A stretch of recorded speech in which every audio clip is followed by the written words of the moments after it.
ഇയാളുടെ പടം കണ്ടിട്ട് ഞാനിപ്പോൾ ഒരു ഷോപ്പിംഗ് മോളിലാണേ.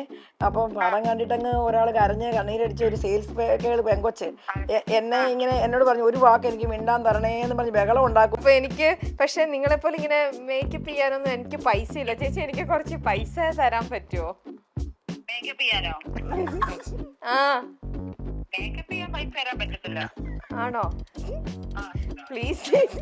പ്രൊഡ്യൂസർ സാന്ദ്ര തോമസ് പറയുന്നുണ്ട്, ഈ ഒരു പ്രൊഡ്യൂസർ അസോസിയേഷനിൽ സ്ത്രീകളുടെ പ്രശ്നങ്ങൾ ഇവിടെ ആരും അത് വലിയ ഇത് ഇമ്പോർട്ടൻസ് കൊടുക്കുന്നില്ല. പ്രൊഡ്യൂസർ അസോസിയേഷനിൽ ചെന്നപ്പോൾ തന്നെ അവരെല്ലാം എന്നെ ഇരുത്തിയിട്ട് പറഞ്ഞു, എന്നോട് പറഞ്ഞു വളരെ സൂക്ഷിച്ചേ ഇറങ്ങാവൂ. ഇത് നിങ്ങൾക്ക് പൈസ നാളെ തിരിച്ചു കിട്ടണമെന്ന് ഒരു നിർബന്ധമില്ല. നിങ്ങൾക്ക് തിയേറ്റർ കിട്ടണമെന്ന് എന്ത് നിർബന്ധം സിനിമ ഇറക്കിക്കൊണ്ട് വരുമ്പോൾ നിങ്ങളുടെ പൈസയ്ക്ക് എന്ത് ഗ്യാരണ്ടി ഉണ്ട്, അങ്ങനെ തന്നെ പറഞ്ഞിരുന്നു. നർമ്മരസങ്ങളും മഞ്ജു ചേച്ചി ഫുൾ അതിനകത്ത് ഇത്തിരി കൗണ്ടർ പറയാൻ കുറവ് അനന്യ മാത്രമേ ഉള്ളൂ. ഇങ്ങനെ അവരുടെ കൂടെ ചേച്ചി കട്ടയ്ക്ക് പിടിച്ച് നിൽക്കാൻ അവരൊക്കെ തോറ്റ് തൊപ്പിയിട്ട് എന്ത് ചെയ്യാൻ.